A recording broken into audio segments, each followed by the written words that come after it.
Qalb is a source of emotions. There are different emotions that get generated in our hearts.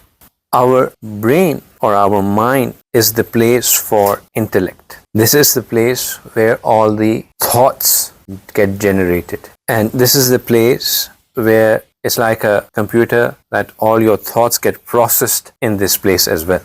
And the third place, a third blessing of Allah subhanahu wa ta'ala is nafs, which we have already covered in length. Nafs is the place for desires, brain is the place for thoughts, and the heart is the place for emotions. And all three of them are a blessing. There's a common perception in a lot of people that actually brain is all in all, everything else is just subdued or subject to what the brain is doing.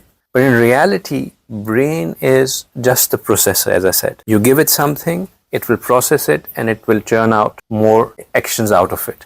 You give it a thought, it will process that thought, it will do the pros and cons of that thought, it will assess what should be done next to enable that thought that has come. It will give you options that if A, it will make plans for you, try plan A, if that doesn't work, B, C. It will do some risk assessment for you, depending upon what your brain is like. If you have an analytical brain, then it will do all of that. Otherwise, your brain will say, kal chhat koi khair hai, phir dekhi jayegi. But that thought also comes from the brain, that let's do it, we'll deal with it later on. Another thing about brain is that Allah has given this gift of brain to us to have the thoughts being recurrent. And that's a blessing, because, for example, as it happens to so many of us, that we pick up the phone thinking that I have to call or do something.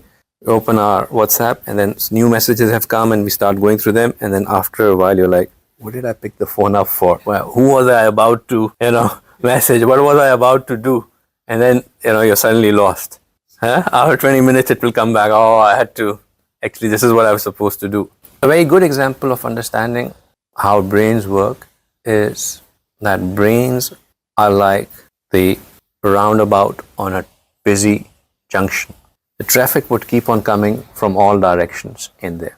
Our job is like the traffic warden on that junction. Our job should be that the traffic that is coming in, just as the traffic warden won't let the traffic get jammed over there, he would make sure that if it's always free flowing, it won't let anything come and get stuck. Our job is also that we should not let any thought, we should not get stuck on any thought. Just process it.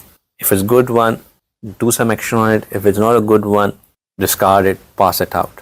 And just as if a traffic warden isn't doing his job, he would very soon be fired from his job. If we are not taking care of our thoughts that come into our brain, then Allah subhanahu wa ta'ala will also have repercussions for us. A traffic warden is removed from his duty. Allah subhanahu wa ta'ala will remove us from the status of walayat. Right? So our job is not to have the traffic get stuck. I started off by saying that it is the common perception that brain is all in all. That's not the case. The brain is subjected or is subdued by the thoughts or the emotions that emerge in our heart. The emotions get emerged in our heart, in our qalb, and those emotions are then sent to the brain, and then the brain starts processing them and starts to say that what is to be done about them.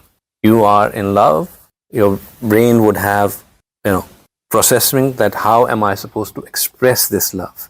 You are in rage, your brain would process how is this rage now, which of my body elements should come into play to express chitar lagna hai ya jute lagne hai, that is what your brain would process.